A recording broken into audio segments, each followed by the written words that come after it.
તો લાસ્ટ ટોપિકમાં આપણે શીખ્યા હતા પેલો જે ચાર્ટ હતો, રાઈટ? ચાર્ટ બધા તૈયાર કરી દીધો હશે. અચ્છા, આપણે આ દાખલો કરીએ તો સાઈડમાં તમે ચાર્ટ રાખી શકશો, રાઈટ? અને ચાર્ટ ઉપરથી આપણે 2-3 પ્રશ્નો સોલ્વ કરીએ અને પછી તમને હું વર્ક આપું. જો આવો એક પ્રશ્ન છે, ભાઈ 44 ગ્રામ કાર્બન ડાયોક્સાઇડ વાયુ છે, રાઈટ? 40 ગ્રામ 44 ગ્રામ CO2 વાયુ STPA છે. STPA એટલે સ્ટાન્ડર્ડ ટેમ્પરેચર અને પ્રેશર, રાઈટ? કેટલું? પ્રમાણભૂત તાપમાન ને દબાણ કેટલું? 0 ડિગ્રી સેલ્સિયસ તાપમાન અને યસ 1 વાતાવરણ દબાણ. તો એ CO2 નું વજન છે ને, એ વજન આપેલું છે કેટલા ગ્રામ? 44 ગ્રામ. એમાંથી 3 પ્રશ્ન પૂછેલા છે કે ભાઈ આટલા ગ્રામ કાર્બન ડાયોક્સાઇડ વાળું STPA હોય તો કેટલા મોલ હોય, એમાં કાર્બન ડાયોક્સાઇડના અણુની સંખ્યા કેટલી હોય અને કેટલા લીટર એનું કદ થાય STPA, રાઈટ? આ કદ છે એ હંમેશા આપણે સામાન લઈએ છીએ STP હોય ત્યારે. તો ચાર્ટ યાદ કરી લઈએ ફરીથી.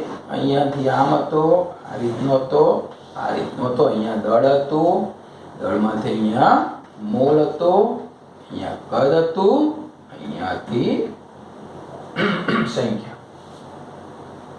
જો સૌથી પહેલા આપણે મોલ શોધવા છે. આપણે છે ક્યાં? તો દળ. એટલે એનો મતલબ એવો થયો કે CO2 નો દળ જે છે કેટલા ગ્રામ છે? 44 ગ્રામ. એટલે દળ એટલે આપણે આ જગ્યાએ છે, આ જગ્યાથી ત્રણેય જગ્યાએ જવાનું છે, આમ આમ અને આમ, રાઈટ? સૌથી પહેલા કયા સર્કલ ઉપર જવાય? મોલ ઉપર, રાઈટ? તો મોલ નું સૂત્ર આપણે લખીશું, શરૂઆત છે એટલે વ્યવસ્થિત રીતે લખીશું. મોલ બરાબર આ દળ એટલે કે વજન, આપણે વજન તરીકે લઈશું ગ્રામમાં. અને અહીંથી અહીં જવાનું છે, શું કરવાનું? કેટલા વડે ભાગવાના? એના આણ્વીય દળ, અણુ છે એટલે કે એના આણ્વીય દળ વડે ભાગીશું. એટલે કે મોલ બરાબર વજન ભાગ્યા આણ્વીય દળ. ચલો આ સૂત્ર કમ્પ્લીટ. આપણે ચાર્ટમાં હતું એ દળમાંથી મોલમાં જવા માટે વજન કેટલું છે? 44 ગ્રામ, રાઈટ? વજન સાથે એકમ સાથે લખી એટલે થોડુંક તમને એ પણ ક્લિયર થાય. 44 ગ્રામ. આણ્વીય દળ ગણતા આવડે છે બધાને? આપણે આણ્વીય દળ ગણ્યા હતા કેવી રીતે? ફરી યાદ કરી દઈએ. આણ્વીય દળ બરાબર CO2 નું ગણવાનું છે. તો કાર્બન ના કેટલા? 12. પછી ઓક્સિજન ના કેટલા? 2. અહીંયા કેટલા આવે? 16. આ છે ને એવું? 12 પ્લસ 16 દુ 32 અને 12 ને 32 કેટલા થાય? 2 2 4 3 1 4 44, રાઈટ? એટલે આ આણ્વીય દળ થયો એનો 44. તો એને કેટલા વડે ભાગીશું? આણ્વીય દળ એટલે એનો એકમ પણ શું છે? ગ્રામ. જો એકમ સરખા હોય ને તો પણ ઉડી જાય અને 44 પણ ઉડી જાય. એટલે જવાબ શું આવ્યો? 1. અને મોલ નો કોઈ એકમ હોય નહીં, 1 મોલ, રાઈટ? તો અહીંયા જવાબ આવશે 1 મોલ. ક્લિયર? ઓકે. હવે આપણે બીજું જોઈએ, કાર્બન ડાયોક્સાઇડ ના અણુ. એટલે આપણે અહીંયા પહોંચી ગયા, હવે અહીંયાથી અહીંયા જવાનું, રાઈટ? તો સૂત્ર આપણે આવું લખાય ને કે 1 મોલ બરાબર 6.022 ગુણ્યા 10⁻23 ઘાત અણુ. તો આપણી જોડે એક જ મોલ છે ને, એટલે સીધું સૂત્ર. તો 1 મોલ હોય અને સંખ્યા ઉપર આવું હોય તો કેટલા વડે ગુણવાના? Na વડે ગુણવાના. તો 1 ને Na વડે ગુણવા એટલે એની એ સંખ્યા આવે, રાઈટ? એટલે અહીંયા બીજો જે જવાબ છે કાર્બન ડાયોક્સાઇડ ના અણુ કેટલા? તો 1 ને ગુણવાના Na વડે એટલે 6.022 ગુણ્યા 10⁻23 ઘાત જેટલા અણુ હશે. એટલે 1 ને આપણે લખતા નથી, રાઈટ? ચલો હવે કદમાં એટલે મોલમાં તો આવવાનું હોય છે, મોલ તો આપણે ગણી નાખ્યા છે. અને કદ તો આપણે શીખ્યા હતા કે ભાઈ 1 મોલ હોય તો એસટીપી નું કદ કેટલું હોય 22.4 લિટર. અહીંયાથી અહીંયા જવા માટે કેટલા વડે ગુણવાના અને 1 વડે, એટલે એનો મતલબ કેટલું કદ થયું 22.4 લિટર. ક્લિયર? બહુ સિમ્પલ ઉદાહરણ લીધેલું છે, બરોબર. પછી બીજું એક ઉદાહરણ લઈએ. ત્યાં સુધી આ તમે લખો તો લખી દો.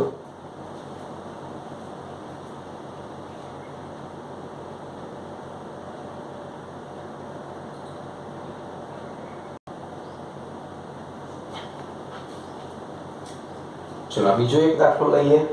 રાઈટ, જો અહીંયા શું કહ્યું છે એના જેવો જ છે કે ભાઈ 34 ગ્રામ એમોનિયા NH3 વાયુનું એસટીપી મોલ શોધો, અણુની સંખ્યા શોધો અને કદ શોધો. ચલો ત્રણે ત્રણ અહીંયા ફરી શોધી નાખીએ. Number 1, number 2, number 3. સૂત્ર મૂકી દઈએ. પહેલા શું શોધવાના? મોલ. મોલનું સૂત્ર શું આવશે? વજન ગ્રામમાં ભાગ્યા આણ્વીય દળ. રાઈટ, ચલો આણ્વીય દળ ગણતા આવડે ને એમોનિયાનું. નાઇટ્રોજનના કેટલા? 14, હાઇડ્રોજનના 3 અને 1. એ 3 એકા 3 અને 14 કેટલું થયું? 17. સૌથી પહેલા છે ને આણ્વીય દળ ગણી નાખવાનું. એમાં ડાયરેક્ટ લખેલું છે. ચલો વજન કેટલા ગ્રામ હતું? 24 ગ્રામ. આણ્વીય દળ કેટલું થયું? 17 ગ્રામ. કેટલા મોલ આવશે? વજન જતું રહે ને, જવાબ આવશે 2 મોલ. રાઈટ, અહીંયા આવશે 2 મોલ. ચલો અણુની સંખ્યા અહીંયા આવ્યા. અહીંયાથી અહીંયા જવાનું તો સૂત્ર આવું આવશે. NH3 માં અણુની સંખ્યા બરાબર મોલ. એને લખીશ એટલે ખબર પડશે ને, આખી સંખ્યામાં ના લખવી પડે એટલે હું અહીંયા એને લખીશ, તમારે આખી સંખ્યા લખવાની. રાઈટ, એટલે મોલ ગુણ્યા એને આપણે પહેલી વખત છે તે લખીએ. ચલો મોલ કેટલા? 2. સંખ્યા કેટલી? 6.022 ગુણ્યા 10⁻23 કા. કેલ્ક્યુલેટરની મદદથી 6 દુ 12 પોઈન્ટ સમથિંગ આવશે. એટલે આપણે શોર્ટમાં લખવું હોય તો આવું લખી દઉં તો ચાલે. 2 ગુણ્યા એને જેટલી અણુની સંખ્યા 2 ગુણ્યા એને, પછી જે જવાબ આવે તમે લખજો કેલ્ક્યુલેટરથી. ચલો હવે આપણે કદમાં જવાનું, એટલે મોલમાંથી કદ. હા, તો શું સૂત્ર આવે કે ભાઈ એમોનિયાનું કદ કેટલું? તો સૂત્ર છે મોલ. કેટલા વડે ગુણીશું એને? 22.4 વડે. મોલ કેટલા? 2. 22.4 કેટલા થશે? 8. 2 દુ 4, 2 દુ 4. કેટલા લીટર થશે? 44.8 લીટર. બરોબર? ક્લિયર? બહુ સિમ્પલ છે, ના સ્ટેપ છે. ચાર્ટ યાદ રાખશો. એન્ટ્રન્સ ટેસ્ટમાં આટલી બધી મજૂરી કરવાની જરૂર નથી, પછી ડાયરેક્ટ તમને આવડશે પ્રેક્ટિસ કરશો એટલે. હા, 30-40 દાખલા ગણશો આના એ ફૂલ પ્રેક્ટિસ થઈ જશે. પણ શરૂઆત છે, તમારે ધીમેથી એની પ્રેક્ટિસ કરવી પડશે. ઓકે, ઉતારી લો આટલું.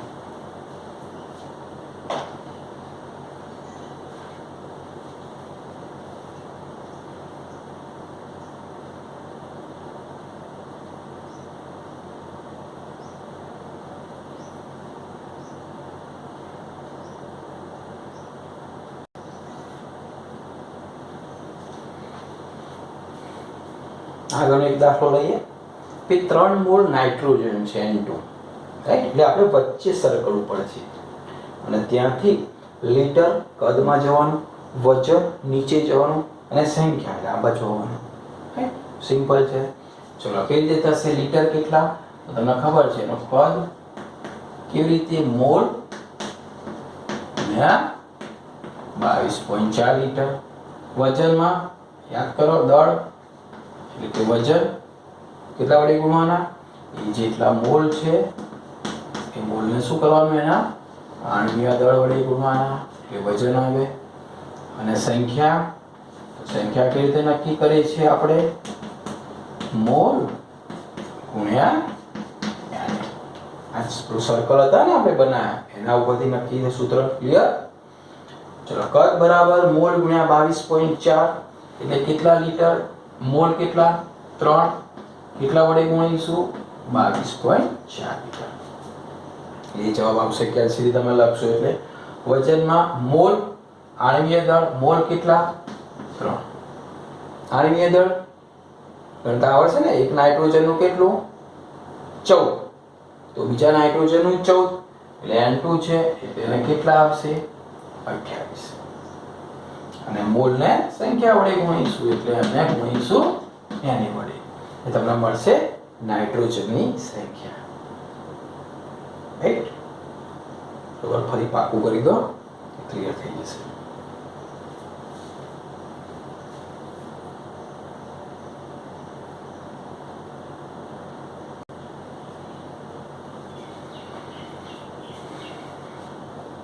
મિત્રો આપણે અણુની થોડો કોન્સેપ્ટ તમને સમજાવ્યો કે અણુ શું છે. તો કે 2 કે 2 થી વધારે પરમાણુ ભેગા થાય, બરાબર, જે સંયોજન બનાવે. આપણે એનું નામ શું આપ્યું? અણુ નામ આપ્યું. તો જનરલી અણુની વાત કરીએ કે ચલો હવે H2O પછી H2SO4, રાઈટ? તો બહુ અગત્યનું છે ને, બહુ છે સિમ્પલ. ચલો H2 એક અણુ થયો, H2SO4 પણ એક અણુ થયો. હવે અણુ એક છે પણ આમાં પરમાણુ કયા કયા છે? તો હાઇડ્રોજનના 2 પરમાણુ જુઓ અને ઓક્સિજનનો 1, રાઈટ? હાઇડ્રોજનના 2 પરમાણુ, ઓક્સિજનનો 1 પરમાણુ, કુલ કેટલા પરમાણુ થયા? 3. એટલે H2O કેટલા પરમાણુનો બનેલો છે? 3. ચલો H2SO4 હાઇડ્રોજનના 2 પરમાણુ, સલ્ફરનો 1 પરમાણુ, ઓક્સિજનના 4 પરમાણુ. ક્લિયર? તો કુલ કેટલા પરમાણુનો બનેલો છે H2SO4? તો 4, 5, 6 અને 7. H2SO4 માં 7 પરમાણુ આવેલા છે, રાઈટ? હવે આના વિશે આપણે જોઈએ. આવો પ્રશ્ન પણ પૂછાય છે કે 1.6 ગ્રામ CH4 માં સંખ્યા ગણી નાખો બધાની. વજન આપણે સર્કલ હતું એમાં ક્યાં છે? દળ. દળમાંથી ક્યાં જવાનું? મોલ. મોલમાંથી ક્યાં જવાનું? સંખ્યા ઉપરથી. સૌથી પહેલા શું શોધવા પડે? Mall, right? તો મોલ બરાબર આવું સૂત્ર છે, બધાને યાદ છે ને?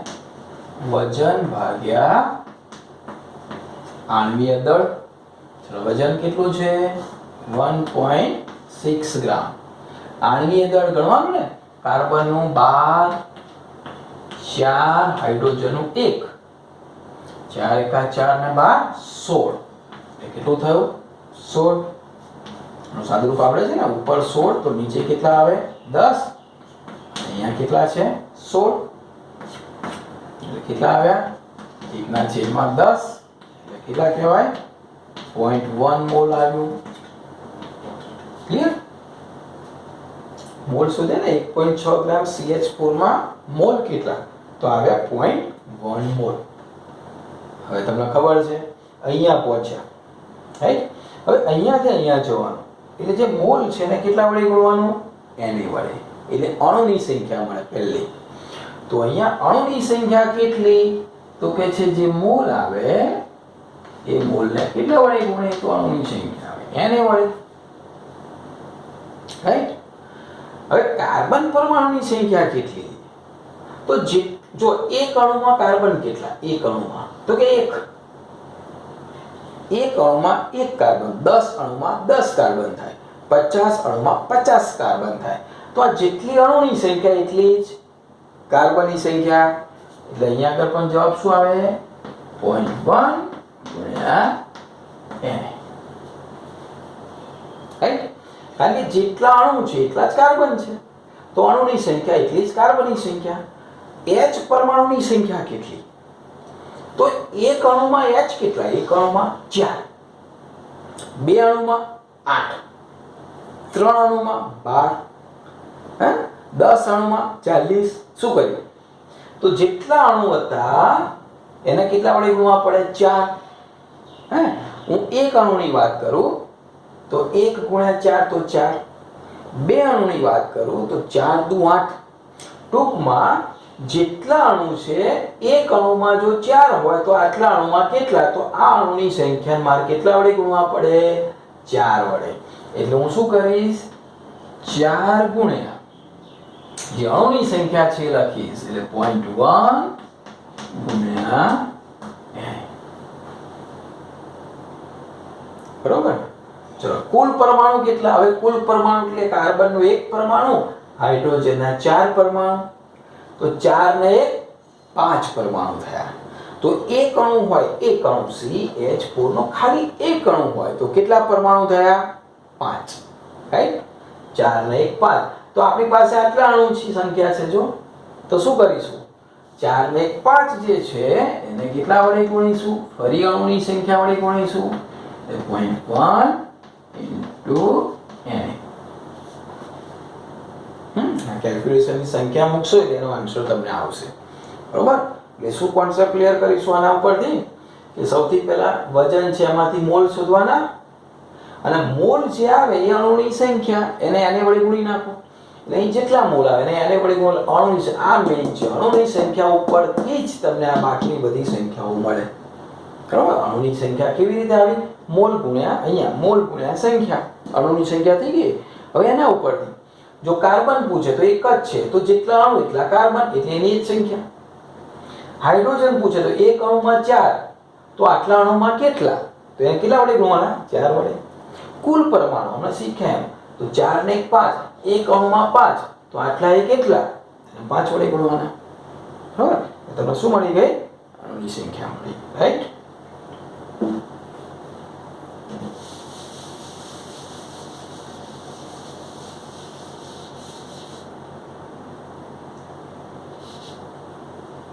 ચલો, જો કેટલાને ફાવશે ચેક કરીએ.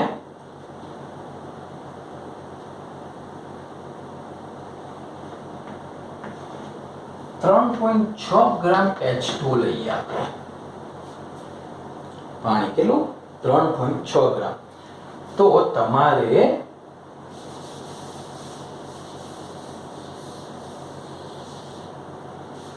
કુલ અણુની સંખ્યા, પછી આપણે લઈએ ઓક્સિજન પરમાણુની સંખ્યા, પછી લઈએ હાઇડ્રોજન પરમાણુની સંખ્યા અને કુલ પરમાણુ સંખ્યા. બરોબર? ચલો શું કરીશું? પહેલા શું શોધાય? મોલ. મોલ બરાબર વજન ભાગ્યા આણ્વિક. વજન કેટલું? 3.6. પાણીનું આણ્વિક દળ કેટલું? 18. આવડે છે ને સાદું? શું કરશો?